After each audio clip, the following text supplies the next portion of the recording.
यानंतर जाऊया तळ कोकणामध्ये। तळ कोकणामध्ये मुसळधार पावसाचं थैमान सुरू आहे। रायगड, रत्नागिरी आणि सिंधुदुर्ग जिल्ह्यामध्ये काही ठिकाणी रेड तर काही ठिकाणी पावसाचा ऑरेंज अलर्ट देण्यात आलाय। 18 ते 22 ऑगस्ट पर्यंत काही भागामध्ये अतिवृष्टीची शक्यताही वर्तवण्यात आली आहे। पाहूया तळ कोकणामध्ये पावसानं कशी दाणादाण उडवली याचा आढावा घेणारा हा रिपोर्ट।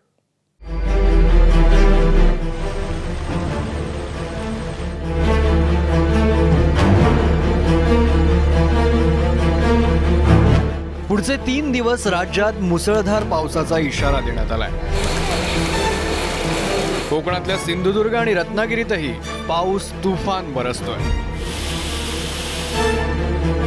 रत्नागिरीमध्ये पावसाचा रेड अलर्ट जारी करण्यात आलाय। जिल्ह्यातून वाहणाऱ्या जगबुडी नदीनं आज धोक्याची पातळी ओलांडली। घाटमाथ्यावर पडलेल्या पावसामुळे रत्नागिरी जिल्ह्यातील नद्यांनी पात्र सोडलं। संगमेश्वरमधील शास्त्री नदीनं इशारा पातळी गाठली, तर राजापूरमधल्या कोदवली नदीनंही इशारा पातळी ओलांडली आहे। बाव नदीच्या पाणी पातळीत देखील कमालीची वाढ झाली। नद्यांनी पात्र सोडल्यामुळे रत्नागिरीतील काही शहरं जलमय झाली। खेडमध्ये बाजारपेठेत पाणी घुसलं, तर नारंगी नदीला आलेल्या पुरामुळे खेड दापोली मार्गावरील वाहतूक विस्कळीत झाली होती।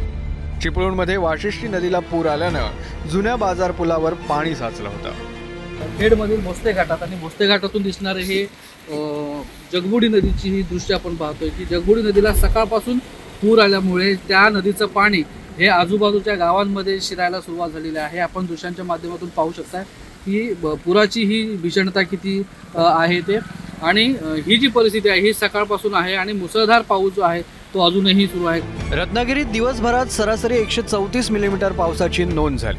जवळपास सगळ्याच तालुक्यांमध्ये 100 मिलीमीटरपेक्षा जास्त पाऊस पडला। खेड, दापोली आणि संगमेश्वरमध्ये 150 मिलीमीटरपेक्षा जास्त पाऊस झाला। तळ कोकणातील सिंधुदुर्गातही पावसानं धुमशान घातलं।